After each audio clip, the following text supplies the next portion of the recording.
Hello and welcome to this special edition of Vantage.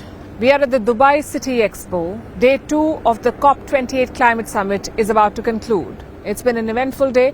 Indian Prime Minister Narendra Modi attended the talks today. He emphasized on climate financing, on the need for rich countries to foot the bill. Meanwhile, day 1 saw an agreement on a new loss and damages fund. Again, it's about the money. Developed nations have promised some donations. But we'll tell you why their promises just don't cut it. Plus, how is this COP summit different from the others? We know the scale is massive. Tonight, we'll bring you the numbers. All this and more lined up. But first, the headlines. Geopolitical tensions boil over at the COP28 summit in Dubai. Iranian delegates walk out of the climate conference over Israel's presence. Polish, Latvian and Lithuanian presidents refused to pose for a group photo. They were angry over the presence of Belarusian President Alexander Lukashenko. Hungarian Prime Minister proposes an EU-Ukraine partnership instead of a membership. Since the Ukraine war began, Viktor Orban is the only EU leader to maintain close ties with Russia. Hungary has threatened to stop aid to Ukraine and has blocked Kiev's bid to join the EU. A Madagascar court declares President Andry Rajoelina as the winner of last month's elections. It rejects the opposition's claims of fraud. In the November elections, Rajoelina secured 59% of the vote, but the turnout was barely 46%. He first came to power in a coup in 2009. The space race heats up. South Korea set to launch its first military spy satellite tomorrow on a SpaceX rocket. Last month, North Korea launched its first military eye in the sky. And 2 kiwi birds born in New Zealand's capital for the first time in over a century. It comes a year after the national bird was reintroduced to Wellington. The flightless kiwi is one of the most vulnerable birds in New Zealand. It is day 2 of the COP28 summit. We are here at the Dubai Expo City where the summit is happening. It's a big day here. You can feel the energy in the air.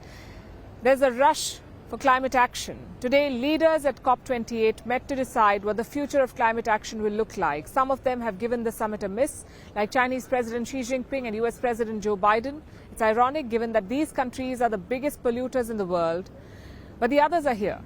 There's UK's Prime Minister Rishi Sunak, Brazilian President Lula da Silva, Kenyan President William Ruto and Indian Prime Minister Narendra Modi. He arrived in Dubai yesterday for a short 21-hour visit with a packed schedule. There were 2 speeches today, 7 bilaterals and 2 special climate events. Prime Minister Modi said when it comes to climate action, India has walked the talk. Friends, आज भारत ने ecology और economy के उत्तम संतुलन का उदाहरण विश्व के सामने रखा है। भारत में विश्व की 17% आबादी होने के बावजूद ग्लोबल कार्बन एमिशंस में हमारी हिस्सेदारी ओनली 4% से भी कम है। भारत विश्व की उन कुछ इकोनॉमीज में से एक है जो एनडीसी टारगेट्स को पूरा करने की राह पर है। You heard him. India accounts for 17% of the global population.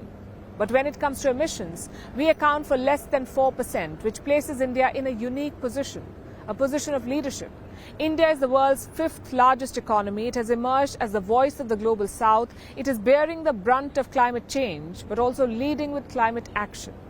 India even offered to host the COP33 summit in 2028. Friend, Bharat UN framework for climate change process के प्रति प्रतिबद्ध है। इसलिए आज मैं इस मंच से 2028 में COP 2028 में COP33 समिट को भारत में होस्ट करने का प्रस्ताव भी रखता हूं। Now, this is not a well-known fact, but India has hosted a COP summit before. It was the COP8 summit. But COP summits then were a low-key affair. Only climate experts and ministers attended. It was a different time. The world was just waking up to the dangers of climate change. But now the blinkers are off. Alarm bells are ringing, and they're ringing hard, which is why India has assumed an assertive stance in the last few years. At COP21, New Delhi pledged to cut greenhouse emissions, and it has. India has cut emissions by 33% in just 14 years. At COP26, India also announced its target to reach net zero emissions by 2070, a target that Prime Minister Modi reiterated this time as well. हमारा लक्ष्य 2030 तक emissions intensify को 45% घटाना है। हमने तय किया है कि नॉन फॉसिल फ्यूल का शेयर हम बढ़ाकर 50% करेंगे और हम 2070 तक नेट जीरो के लक्ष्य की तरफ भी बढ़ते रहेंगे। At the same COP26, India also launched the International Solar Alliance, a global solar grid. What does it look like? Basically, the sun is always shining in some part of the world. It will produce solar energy. If countries are connected by one grid, they can transfer that power to each other. Simple yet effective. This year at COP28, the Indian Prime Minister launched the Green Credit Initiative. It is focused on creating a carbon sink. How does that work? By encouraging participation of people. India also lauded the COP28 summit this year. The Prime Minister said India and the UAE share a similar vision, calling the nation a partner in a green and sustainable future. So instead of selling false dreams, India is leading at COP summits with concrete plans. It is collaborating with nations like the UAE. It is setting achievable goals and launching initiatives that are not just on paper. Unfortunately, COP summits are more about talk and less about action. This, as you know, is the 28th edition of COP. So there have been 27 before. There will be many more in the future, but they tend to follow the same trajectory. The rich overpromise, the poor nations wait for reparations, speeches are applauded, there is political haggling, and in the end, all we have is a statement that no one really abides by. That's not how you tackle climate change.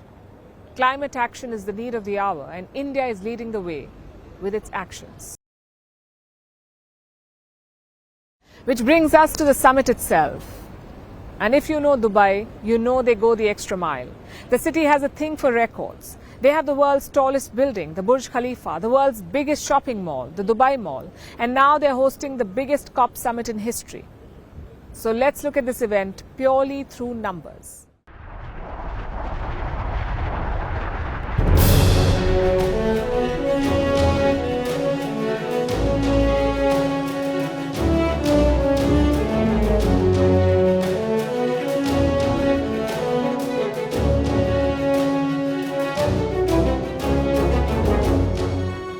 "190 nations are participating, 70,000 delegates are expected to attend, including 140 world leaders. So COP28 is breaking some records, good and bad.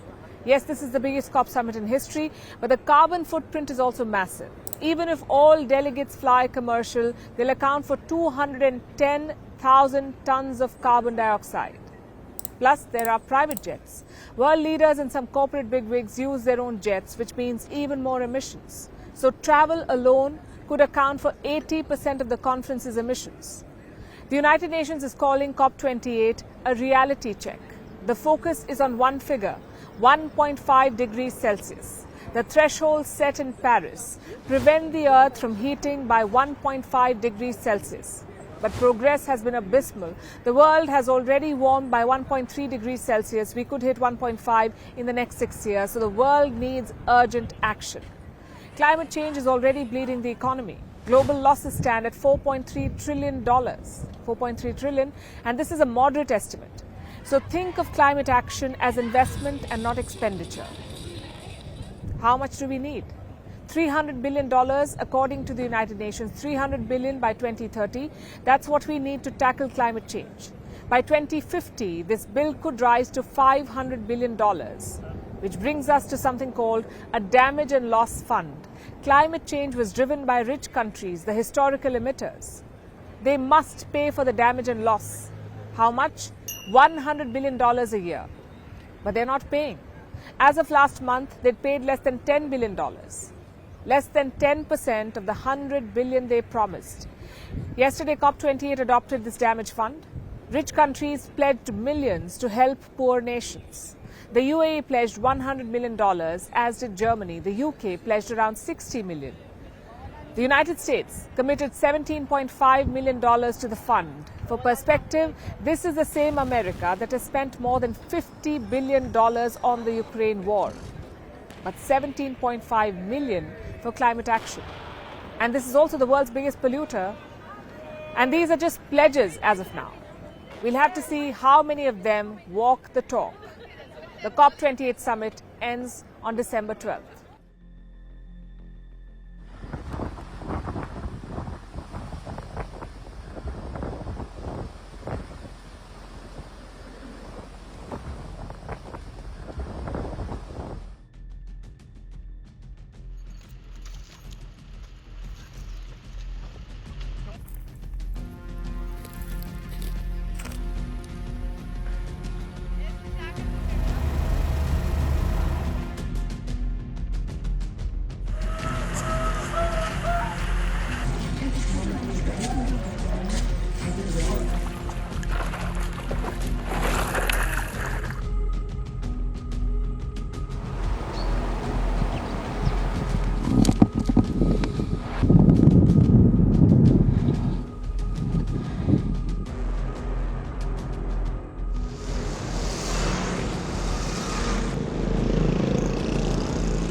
Now let's tackle the biggest issue at the COP28, climate financing. The most pressing concern: who will pay for the green pivot? How do you fund the transition to green energy? The developing world needs money, more financial support and more resources to make the shift. But the developed world is not bringing the funds to the table. They make promises and they break them. Today is just day 2, as you know, and we already have a new proposal, something called the debt for nature swaps. What does that mean? It's basically a financial agreement where a country's national debt is forgiven in exchange for protecting the environment. And who is backing this idea? The world's top multilateral development banks like the World Bank, the European Investment Bank and the Asian Development Bank. Reports say they're preparing to launch a task force. And what will this force do? Scale up the debt for nature swaps. Reports say the plans are yet to be firmed up. We'll have to wait till Monday to hear the specifics, but serious discussions are happening. So how will this debt swap work? Let me explain. Say you're a country in debt. You took a loan from a multilateral lender, but you're unable to pay. You decide to avail this debt swap. Here is how it will work. Your lender will bring in a buyer. It could be another country or an environmental organization. They will buy up your debt, but at a discount. So your debt is not all forgiven, but the overall loan burden will reduce. After the transaction is completed, your old bonds will be replaced with new ones. And these new bonds will be different. They will have new terms and conditions, hard commitments on protecting the environment, like the conservation of barrier reefs, rainforests, or other precious habitats. So like any honest debtor, you'll have to fulfill the new terms, pour more money into environmental projects and meet the new loan requirements. So if you're not investing in climate change, your new lenders will make you do it. They'll force you to do it. But is this even viable? The supporters of this strategy say this swap is a powerful tool. It gives debt relief while fighting climate change. That's their argument. But would countries with fragile economies, like Sri Lanka for instance, agree to this, with their limited foreign exchange reserves and their dependence on bailouts? Put yourself in their shoes. If you are in financial distress, where will you spend your money? Towards your survival or fighting climate change? The debt swap is a novel idea. Some countries have tried it as well, like Ecuador and Belize. But these deals have had a limited impact, and the International Monetary Fund, or the IMF, agrees. Consider what they said last year. A swap cannot restore solvency to a debtor country unless it involves a sufficiently large share of a country's debt and substantial relief. So far, no swap has come close to achieving this. And that's an indictment. Clearly, these swaps won't be enough. And honestly, they are a distraction from the real issue here, the lack of climate financing. Rich countries have done little on this front, like the United States, Canada, Japan, and countries in Europe. They have 12% of the world's population, but in the past 170 years, they have released more than 50% of all greenhouse gases. Clearly, they need to fund the green transition. They did promise to give $100 billion every year, but they aren't paying up. Let me show you an estimate from 2020.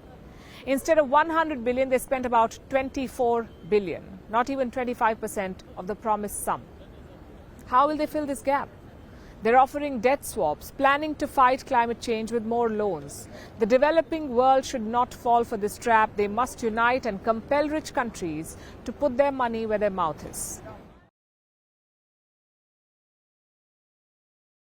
Meanwhile, in China, officials are struggling to rein in the new outbreak of disease, the walking pneumonia.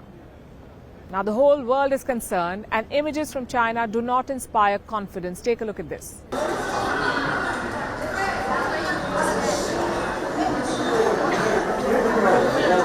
These pictures emerged last week. These are Chinese health workers dressed in PPE, or personal protection equipment. They were disinfecting streets and classrooms. And where is this video from? The Hebei province. And this has led to widespread alarm, and for obvious reasons. The last time we saw something like this was when the Wuhan virus spread. China was the epicenter of a global pandemic. And now locals in Hebei are living in fear. They're worried that the days of strict lockdowns and mass tests could return. So what are Chinese officials saying? As always, they're downplaying the situation. They're telling the world there is no reason to be worried. We're very concerned about the pneumonia cases in China. Are you concerned about opening up the country to foreigners without visa regarding this? And thank you. China has a fully fledged medical system. Recently, we have seen some clusters of flu cases among children in certain parts of China. In fact, that is a very common phenomenon in many countries, and in China, that has been put under effective control. There are long queues inside medical centers. Children are doing their homework in hospitals in China, yet Foreign Minister Wang Yi says the situation is under control. There are few who believe him. China is still trying to bring new cases under control, but the disease continues to spread and new hotspots are emerging, some of them far away from China. In Denmark, the Netherlands and the United States of America, children are falling sick. How many cases? Right now, the caseload is not too high. Just over 500 in Denmark. In the Netherlands, out of every 100,000 children, more than 100 are infected. And similar numbers are coming in from the US as well. Ohio is the hotspot there in America. Now, since the beginning of fall, a county in Ohio has seen more than 100 cases. Sweden, Switzerland and Singapore have seen cases as well, but compared to the rest, these outbreaks were quite small. Most patients are reporting the same symptoms: fever with an infection in the lungs. But some patients have a cough too. Most experts are going with China's theory here. These are cases of Mycoplasma pneumoniae. Now, this is a bacterium, and it is most common in children. But it spreads just like the Wuhan virus through droplets in the air. So when an infected person coughs or sneezes, those around the patient can catch it. The bacteria can linger in the nose as well as the throat. If it spreads to the lungs, it can cause pneumonia. The infection is likely to be mild, but the symptoms can last for weeks. In some patients, they can remain sick for months. The good thing is no deaths have been reported, but sadly, most of the patients are children. Their young immune systems are more susceptible to this infection. Adults with better immunity need not worry right now. This outbreak is not as deadly as the last one. But it has exposed China once again. Beijing has learned nothing from the past. From the SARS outbreak in 2002 to the Wuhan virus in 2020 and now this. China's response remains ineffective and obscure, and that leaves the entire world vulnerable. Now let's shift our attention to Gaza. Israel is bombing the strip again. The truce with Hamas has expired. Early this morning, rockets were fired again. Israel is blaming the Hamas for this. It says Hamas violated the terms of the ceasefire and it refuses to release more hostages. So Israel has decided to retaliate. This time, southern Gaza is also being targeted. The Israeli army dropped new leaflets there today. They're asking people to leave. Dozens have died in today's attacks. So will there be more bloodshed in the days to come? And what does Israel want from this new phase of the offensive? Our next report explains. Israel is pounding Gaza once again. The intensity remains the same. But in this phase, Israel's chasing different goals. In Gaza's Khan Yunis, new warnings have been issued. Today, the locals woke up to this warning. It declares Khan Yunis is a dangerous fighting zone and that the locals must move to a shelter. For them, this message was a sign. What we are feeling is that the worst is yet to come, and it will be big. It wasn't long before their fears began to materialize. There was heavy gunfire and shelling, with aircraft and drones hovering over Gaza's skies again. Reports say Israel's forces struck the north, central and southern parts of Gaza. The fighting resumed early this morning. Israel claims it was provoked by fresh rocket attacks. This morning, after a 7-day hostage release pause, having failed to provide a list of more hostages for release, the Hamas army of terror in the Gaza Strip violated the terms of the agreed framework and launched rocket fire at Israeli communities. Israel and the Hamas haven't left the table. There are still signs hinting at room for diplomacy, but mediators like Egypt and Qatar have a tough job. They are struggling to find another opening. Israel says the Hamas is still holding a number of hostages. About 140 Israelis could still be in Gaza under the control of the Hamas fighters. Netanyahu has called for their release. This week, he vowed to continue the fight. He's chasing 3 goals. Free all of our hostages, eliminate Hamas till the end, and to ensure that we won't face such a threat from Gaza ever again. Netanyahu's political rival Benny Gantz is on the same page. Gantz is part of the war cabinet. He backs the idea of a wider military operation, one that covers the entire Gaza Strip. These messages could be grandstanding, but for now Israel has resumed attacks on Gaza. The Hamas says this new offensive has America's backing.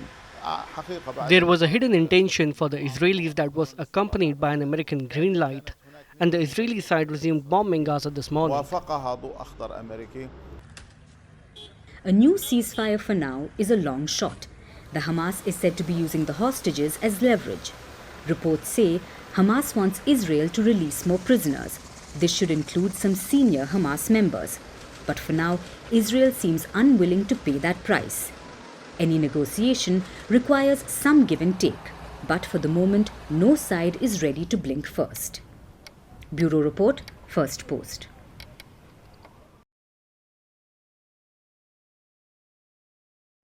Now let's talk about a different type of conflict. Politics.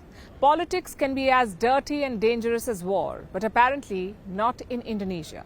The country is going to polls next February. 200 million Indonesians will spend part of next Valentine's Day at the voting booth. And their presidential candidates are going to absurd lengths to woo voters for the big date. The election is turning out to be a 3-way race.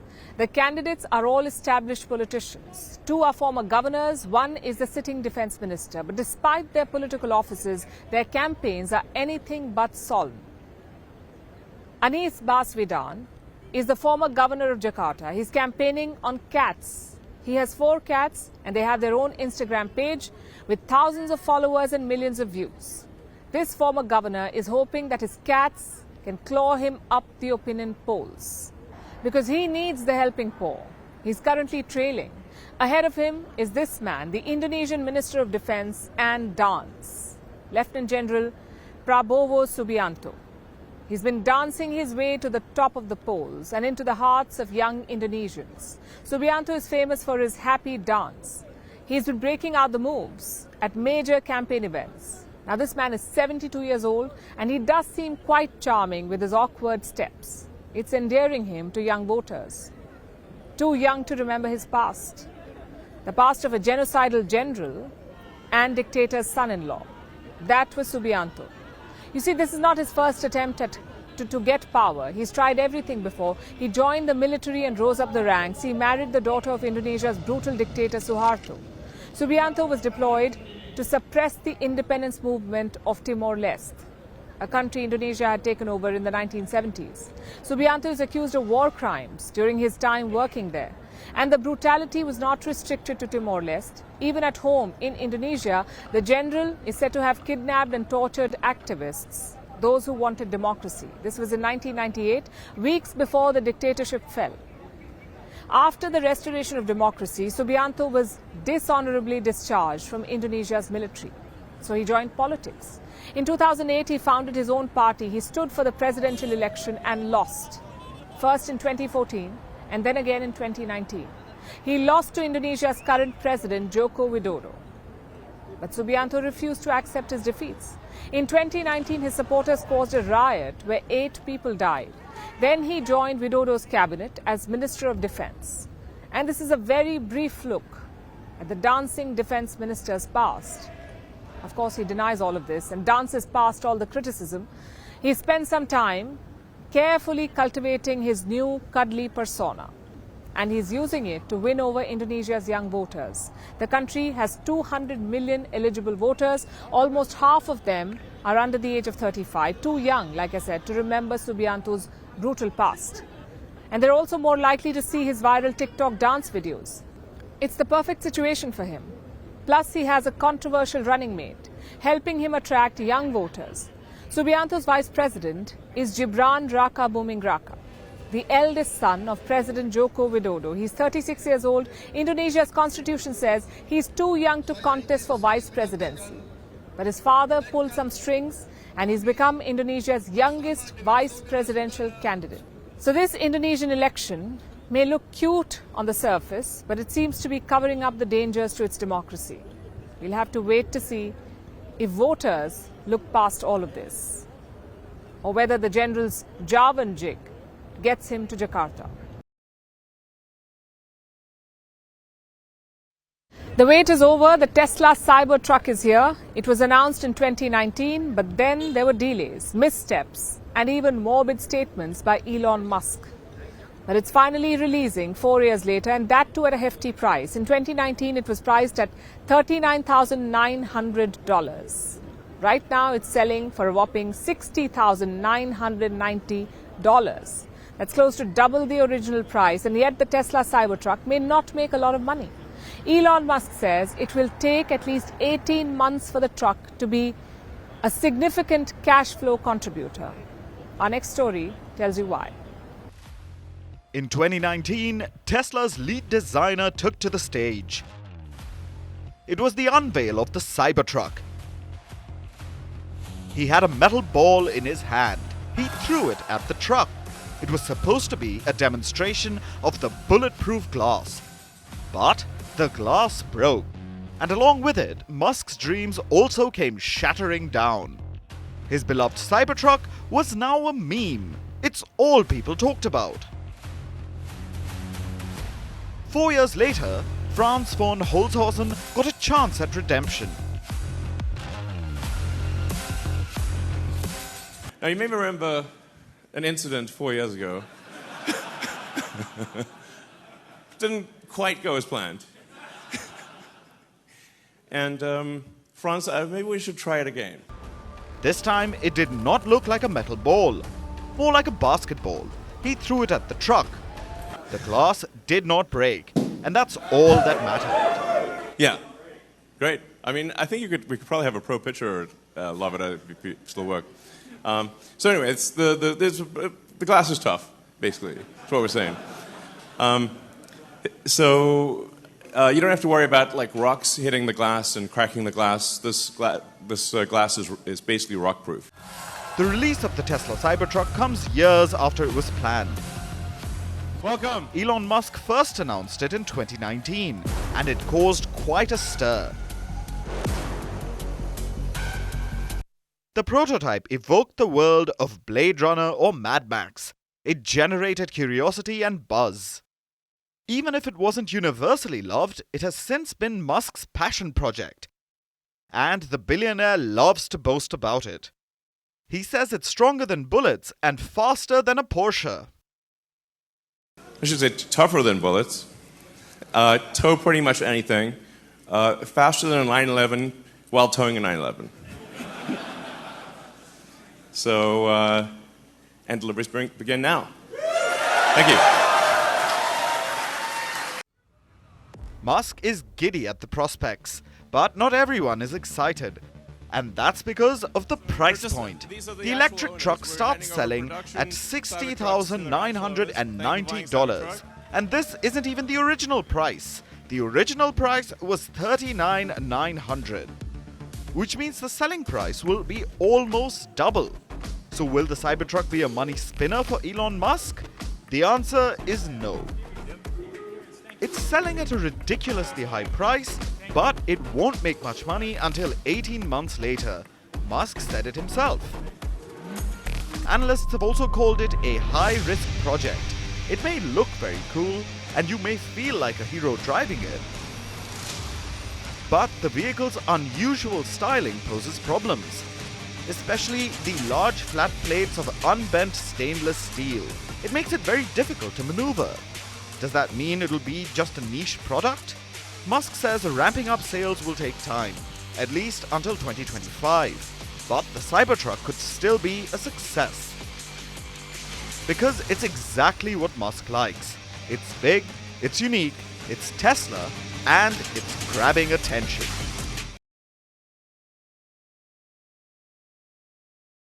Now let's talk about the Horn of Africa, the easternmost part of the African continent, home to countries like Somalia, Ethiopia and Kenya. In 2020, a drought gripped the region, the worst of its kind in 4 decades. It devastated the already impoverished region.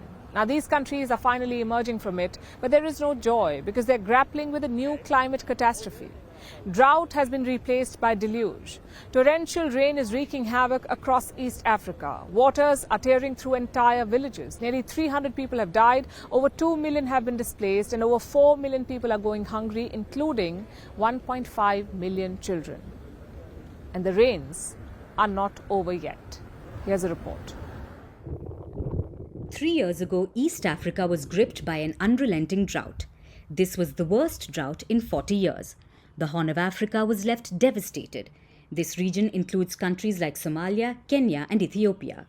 It's one of the world's most impoverished regions, also one of the most climate vulnerable places despite a fraction of the contribution to global warming. The drought had a catastrophic impact on this region. Livestock starved, crops shriveled, water insecurity increased. 20 million people were plunged into food insecurity. Tens of thousands of people died. 3 years on, prayers have been answered.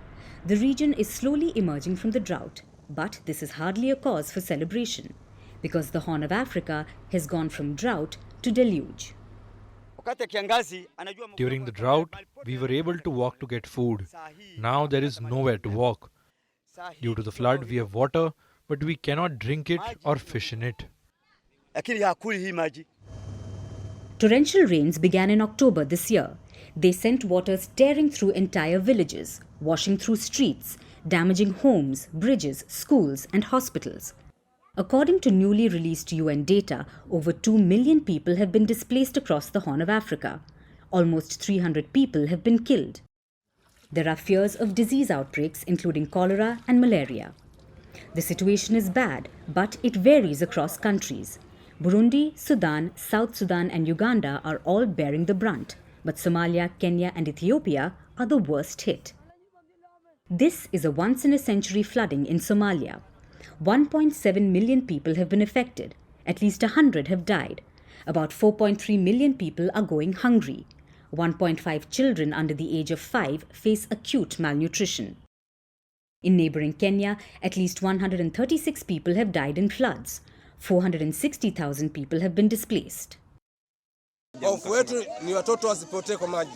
We feared that our children would drown in the floods because paths in the village have been washed away. There is water all over, and we found ourselves trapped with our animals. So we ran here with the children where it's safe. Meanwhile, in Ethiopia, the situation is difficult but in a different way. Northern Ethiopia is still suffering from drought, but the southern and eastern parts of the country have been hit by flooding, due to which over 600,000 people have been displaced and at least 57 people have died. Somalia declared a national emergency in October, but Kenya fell short of doing the same. There is anger among people, especially as governments are scrambling to find money to help those in need, leading to less action and more political debates. Like in Kenya, where discussions of allocation of funds for flood victims have led to disputes. There's no question, though, that these countries need more funds to tackle the floods. And they need it fast, because by the looks of it, the flood is not going away anytime soon. We have currently a confluence still of the Indian Ocean dipole, of El Nino. We have a cyclone building up in the Indian Ocean. We have rains continuing in the highlands of Ethiopia. All of that means that this is not over and it's not yet at its peak. It's getting worse and these people are going to suffer more. At this point, East Africa needs a miracle to tide them over this devastation, because the rains aren't over yet and a flood of problems await the Horn of Africa.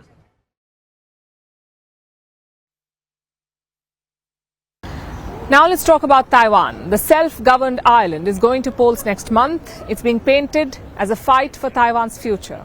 On the one side, you have the current ruling party, the Democratic Progressive Party, or the DPP. It has governed Taiwan since 2016, and it is hated by powers across the Taiwan Strait. That is China. China has been trying everything to dislodge the DPP. It regularly calls them separatists and threatens war with Taiwan. Currently, Taiwan is facing the critical choice between the two paths and prospects of peace and war, prosperity and decline. We hope the vast Taiwan compatriots can have a clear idea that Taiwan independence workers are troublemakers and war makers, and that a pair of candidates both advocating for Taiwan independence is a harmful combination for Taiwan. So China keeps threatening the people of Taiwan, telling them to vote for any party but the DPP. It also warns of punishment. China hints that it will punish Taiwan if it votes for the DPP, and that's obviously election interference, the blatant kind. But China has been interfering in more ways than one, in subtle ways as well, like subsidized travel. 22 Taiwanese people are currently under investigation. This includes 6 former and current elected officials. They are being probed for accepting money. From whom? Beijing's Taiwan Affairs Office. These 22 suspects are accused of taking hundreds of people to mainland China, taking them on trips paid for by Beijing, and then coercing them to vote against the DPP. So who paid for these junkets? Apparently China's Taiwan Affairs Office, the department that deals with Taiwan. It took the visitors out about town with an escort of Chinese officials. Basically, Beijing is accused of bribing Taiwanese voters, rolling out the red carpet to influence them. And what were these Chinese officials in the junket doing? Not just handling logistics and giving moral support, they allegedly gave speeches against the DPP. They spoke about how people on both sides of the Taiwan Strait are one family. Well, I've never threatened to bomb my family members, but perhaps Beijing looks at family differently. There's one thing everyone seems to agree on, though. The next election is crucial, though not in the way that China seems to suggest. Beijing's warmongering is worrisome, but Taiwan's ruling party says things will not really change. This is from the outgoing president, Tsai Ing-wen. She believes there will not be a war, not anytime soon. She says China is too busy dealing with internal problems to go to war. She also believes the international community will be there for Taiwan and prevent it from falling into Beijing's hands, no matter which party is in power. That's the ruling party's pitch. The status quo won't change. The opposition in Taiwan do not feel that way, though. They've come across as conciliatory when it comes to Beijing. While the relations between China and the US and cross-strait relations become ever more tense, we all agree that maintaining the status quo and striving for peace is the biggest common denominator between the US, China and Taiwan. The people are the foundation of a country. While striving for peace, the people are the bottom line in my heart. This doesn't change now, and it will never change in the future. We will definitely win back the Republic of China so that the people of Taiwan can be at ease and healthy. You can see why China wants them in power instead of the current government. Will the people of Taiwan abide by Beijing's wishes? We'll find out next month. When two countries sign a diplomatic agreement, what is the basic requirement? To be a real country. And to know whether the counterpart is a real country too. It's common sense. But as they say, common sense is not that common. The Paraguayan government signed a memorandum recently with the United States of Kelasa, a fictional country, established by a fugitive Indian self-styled guru. Now, the Paraguayan official who took this decision has been replaced, but he's hardly the only government or the government official to be duped. Nation after nation has been scammed by this fictional country. Our next report shows you how. Recently, Paraguay signed a memorandum of understanding with the United States of Kelasa. Paraguay agreed to explore diplomatic relations with Kelasa and support the admission of Kelasa as a sovereign nation. Meanwhile, Kelasa would offer help to Paraguay too, in a variety of issues, including irrigation. Sounds like a pretty good deal, right? With give and take from both parties. But there's just one issue. Kelasa isn't a place at all. It's neither a city nor a country. It's supposed to be the great cosmic borderless nation, a revival of the ancient enlightened Hindu civilizational nation which is being revived by displaced Hindus from around the world. All this is according to its website. But let's be real, Kelasa is a fictional place set up by this man, Nityananda. He claims to be the living embodiment of the Hindu god Shiva. That may be true, but in La La Land. In reality, Nityananda is a self-styled guru, a self-anointed god-man. He's wanted in India on several criminal charges, including the abduction of children, forceful collection of donations, and the rape of his disciples. So in 2019, he fled the country and established his own island nation, Kelasa, reportedly off the coast of Ecuador. Currently, his whereabouts are unknown, but his popularity hasn't taken a hit despite his alleged criminal behavior. Over the past 2 decades, he's amassed thousands of followers. He claims to have extended so-called campuses on 150 countries, where adherents practice meditation, yoga, and a new form of Hinduism which is centered around Nityananda's miraculous powers. He claims to have delayed sunrise and taught cattle how to speak Tamil. It's all quite bizarre and a bit cultish to say the least, but that doesn't stop Kelasa from extending diplomatic efforts. During the signing of the memorandum with Paraguay, this man was in charge. That's Arnaldo Chamorro, the chief of staff at Paraguay's agriculture ministry. He thought Kelasa was a South American island, but guess he should have done his homework because now he has admitted to being conned and he's been replaced after social media mockery and a nationwide scandal. But Chamorro isn't the only one who was fooled. Earlier this year, Kelasa managed to participate in a UN committee meeting. It was held in Geneva. Kelasa has also scammed its way across the United States and Canada, with local leaders signing agreements with them. For instance, in March, Newark City Hall in New Jersey signed a sister city agreement with Kelasa, but later acknowledged that they'd been scammed. It's all quite embarrassing, and the second-hand cringe is real. One would imagine that while signing formal agreements, the bare minimum requirement is to know whether a country is real or not. And now it's time for Vantage shots, images that tell the story. In Italy, Mount Etna lit up the sky over Catania, shooting bright red lava at dawn. In New York, shirts worn by Lionel Messi at the 2022 World Cup are expected to fetch a record price at an auction. And even sharks got treats for Christmas as Saint Nick went on a festive dive. Finally, we're taking you back in history. On this day in 1955, Rosa Parks refused to surrender her bus seat to a white passenger. This was in violation of the segregation laws in Alabama. She was later arrested. This led to a 381-day bus boycott led by Martin Luther King Jr. Leaving you on that note, thanks for watching. Have a great weekend. We'll see you on Monday.